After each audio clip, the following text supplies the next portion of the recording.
एक समय में हमारी दुनिया में डायनासोर का राज था। वे चलते थे जहां हम चल रहे हैं, इसी हवा में सांसें ली, इसी धरती पर लड़ाइयां लड़ी। इन दैत्याकार बड़े विचित्र डायनासोर ने करीब 14 करोड़ सालों तक इस धरती पर राज किया। इन डायनासोर की कई हजार प्रजातियां थी। इनमें से कुछ शाकाहारी थे, कुछ मांसाहारी, तो कुछ डायनासोर बहुत ही शांत स्वभाव के थे। वहीं कुछ डायनासोर बहुत ही हिंसक और खतरनाक थे। ये उस समय के सबसे सफल जीव थे। लेकिन फिर अचानक ऐसा क्या हुआ? आखिर वह कौन सी घटना थी जिसने इनका नामो निशान ही मिटा दिया? इसे जानने के लिए हमें करोड़ों साल पीछे जाना होगा और डायनासोर्स के उस अंतिम दिन को करीब से देखना होगा। तो आइए चलते हैं आज से 65 मिलियन साल यानी कि 6 करोड़ 50 लाख साल पीछे। आज से करीब 6.5 करोड़ साल पहले धरती पर मौसम सामान्य था।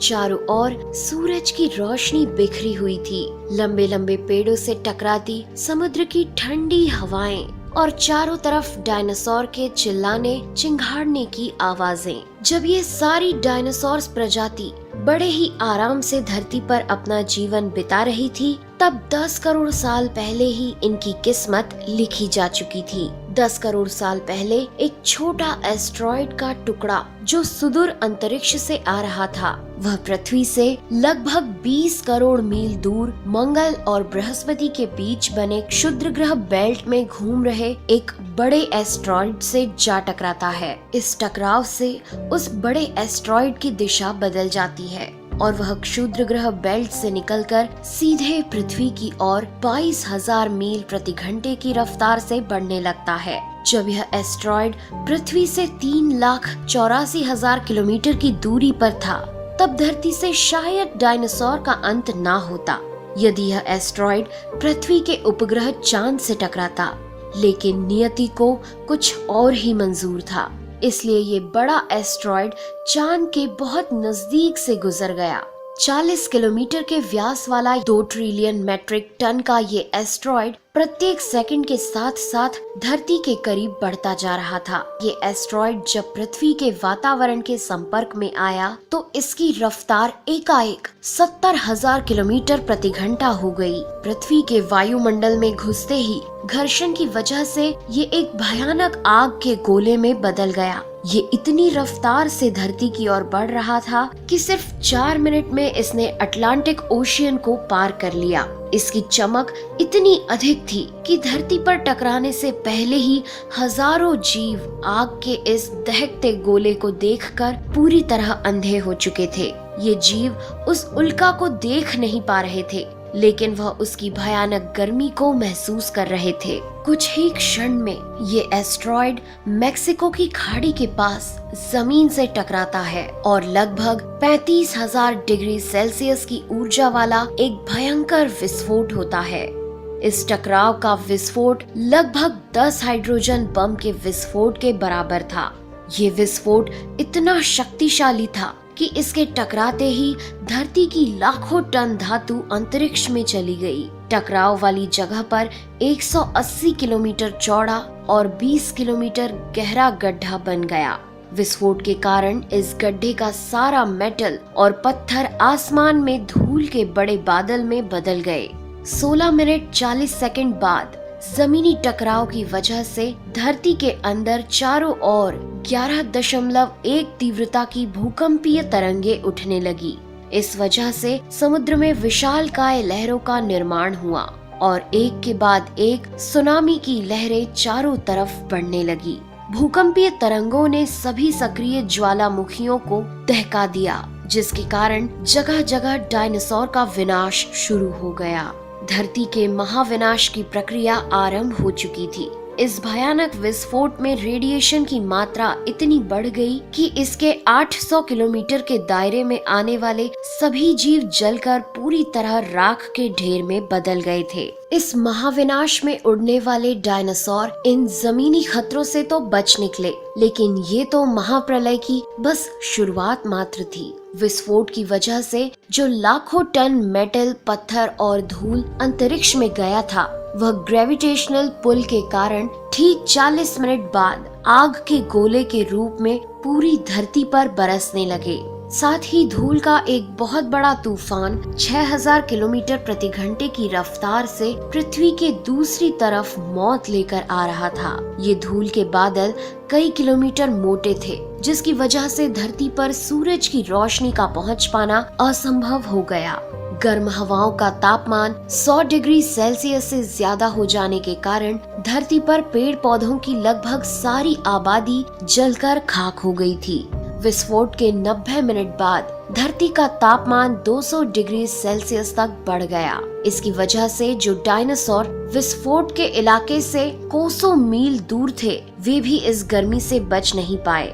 इस महाप्रलय से धरती की कुल 90% प्रजाति पूरी तरह खत्म हो गई थी और जो 10% जीव धरती पर बच गए थे, उनमें से भी सिर्फ वही जीव जिंदा रह सके जिनका वजन 30 किलोग्राम से कम था। इसका कारण ये था कि इस महाप्रलय में लाखों की संख्या में जीव मारे जा चुके थे और पेड़ पौधों की सारी आबादी भी जलकर राख हो चुकी थी, जिसके चलते यहाँ जो बड़े और विशालकाय जीव जीवित बच गए थे, उन्हें भरपूर मात्रा में खाना पीना ना मिल सका। लेकिन ये महाप्रलय किसी अन्य जीव के लिए फायदेमंद साबित होने वाला था।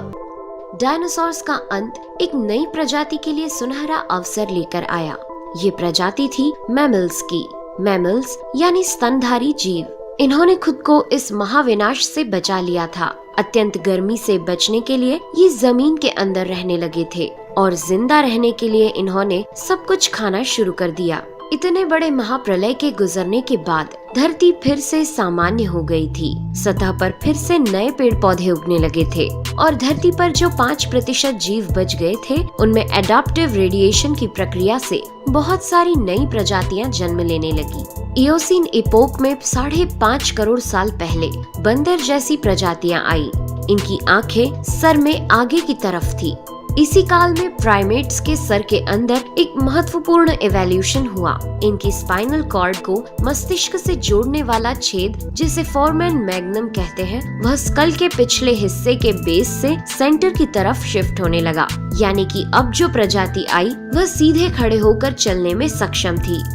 आज से 4.7 करोड़ साल पहले धरती के वातावरण में लगातार बदलाव होने शुरू हुए। धरती के टेक्टोनिक प्लेट्स में हलचल हुई, जो धरती के 2 बड़े महाद्वीपों को एक दूसरे के पास ले गई। ये वही भूभाग है जहां आज हम भारतीय रहते हैं। ये है इंडिया, जो एशिया महाद्वीप की ओर तेजी से बढ़ रहा था। इन दोनों महाद्वीप के आपस में टकराने की वजह से हिमालय जैसी पर्वतमालाएं खड़ी होने लगी। यह वही पर्वतमाला है जिसे आज हम जानते हैं दुनिया की सबसे ऊंची चोटी माउंट एवरेस्ट के नाम से। ये पर्वतमालाएं इतनी ऊंची थी कि इससे मौसम का पैटर्न बदलने लगा, जिससे पृथ्वी ठंडी होने लगी। इस पर्वत श्रृंखला से गिरने वाला बर्फ आगे चलकर कई नदियों का निर्माण करने लगा। यह वही नदियां हैं जिससे आज हमारी आधी से ज्यादा आबादी को पीने का पानी मुहैया होता है। ओलिगोसीन इपोक में 3 करोड़ साल पहले ग्लोबल कूलिंग हुई।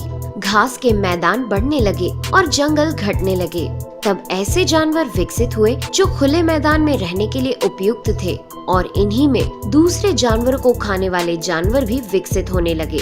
1 करोड़ साल पहले पृथ्वी वह रूप लेने लगी थी जिसे आज हम देख रहे हैं। धरती का वातावरण लगभग पूरी तरह से आज के समान बन चुका था और धरती के सारे महाद्वीप लगभग पूरी तरह से जाने पहचाने थे। लेकिन परिस्थितियां फिर बदलने लगी। 40 लाख साल पहले धरती की टेक्टोनिक प्लेट में एक बार फिर से हलचल हुई और अफ्रीका के पूर्वी इलाकों में एक नई पर्वत श्रृंखला का निर्माण हुआ। ये पर्वत श्रृंखला थी ईस्ट अफ्रीकन रिफ्ट वैली। इस पर्वत श्रृंखला के उभर जाने से यहाँ के हरे भरे जंगलों में आने वाली मौसमी हवा का मानसून पूरी तरह रुक गया और इस वजह से यहाँ के जंगलों में बारिश आनी बंद हो गई। यहीं इसी जंगल में रहते थे द ग्रेट एप्स। ये हैं हमारी काफी दूर के रिश्तेदार। हमारे ये पूर्वज कहलाते हैं पेरोलापिथिकस या पेरोला। हमारे परिवार की शुरुआत इसी ग्रेट एप्स से हुई। पेरोला पेड़ों पर रहते थे और फल खाते थे। वजनी होने के कारण ये एक डाल से दूसरी पर नहीं जा सकते थे, इसलिए ये हमेशा झूलते रहते थे। कभी कभी ये अपने 2 पैरों पर भी खड़े हो जाते थे।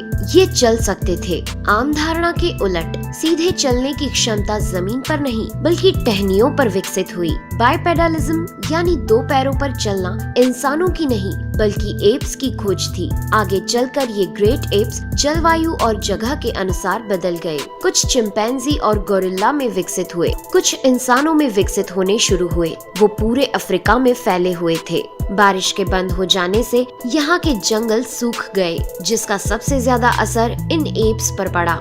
जंगल सूख जाने से इन एप्स के लिए खाने की समस्या उत्पन्न हो गई और इसीलिए अब ये पेड़ों से उतरकर खाने की तलाश में जमीन पर अपने कदम रखने लगे।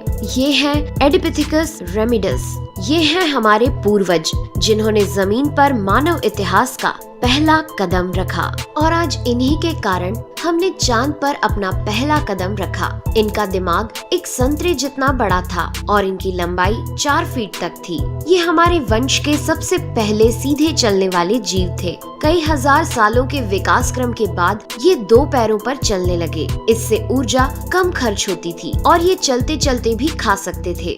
2 पैरों पर चलने से अब ये सीधे खड़े होकर दूर दूर तक नजर रख सकते थे। समय के साथ साथ विकास की प्रक्रिया चलती रही और हमारे पूर्वज धीरे धीरे विकसित होने लगे। 23 लाख साल पहले हमारे पूर्वजों का दिमाग काफी बड़ा हो गया था। ये थे होमो हेबिलियस। इन्होंने पहली बार पत्थर को हथियार की तरह इस्तेमाल करना शुरू किया। जैसे ही इस मामूली से पत्थर पर धारदार किनारा बना, हमारे पूर्वजों के पास एक हथौड़ा आ गया। हमें काटने का हथियार मिल गया, जिससे वह हजारों ऐसे काम कर सकता था जो वह पहले नहीं कर पाता था। पत्थर के इस्तेमाल ने अंगूठे और उंगलियों को मजबूती दी, जिससे हम और अधिक कुशल तरीके से इनका इस्तेमाल करने में सक्षम हो गए।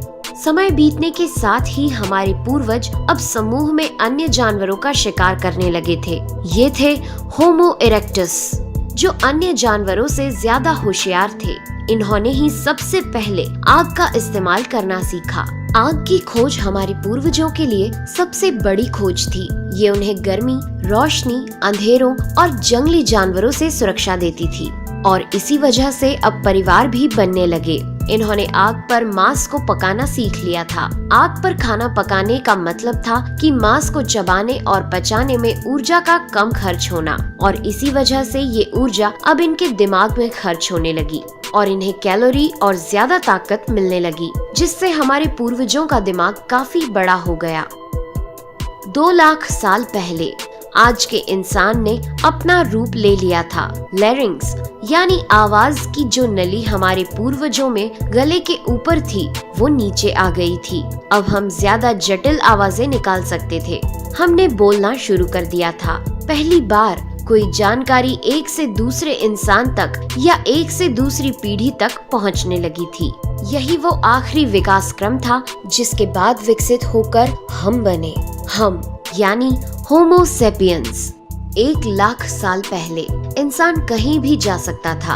हमारे पास फुर्तीले हाथ और प्राचीन हथियार थे। हम बात कर सकते थे, आग को काबू में रख सकते थे। अब हम अपने अफ्रीकन घर को और बड़ा कर सकते थे। महाद्वीप यानी कॉन्टिनेंट खिसके तो अफ्रीका और यूरेशिया जुड़ गए और उससे बनी एक बहुत बड़ी जमीन जिसका नाम था एफ्रो यूरेशिया। इंसानों के दूर दूर जाने से बहुत बड़ा बदलाव आया। अब हम एक महाद्वीप से दूसरे महाद्वीप में रहने लगे। इसकी वजह से हम उन चीजों से बचे हुए थे जिसकी वजह से वानरों के मुकाबले दूसरे बड़े स्तनधारी हमेशा के लिए खत्म हो गए। करीब 50,000 साल पहले आइस एज शुरू हो गया और नॉर्थ पोल से आगे बढ़ने लगा। उसी वक्त इंसान चाइना और ऑस्ट्रेलिया तक पहुंच गया था। 30,000 साल पहले इंसान पहली बार यूरोप पहुंच गए।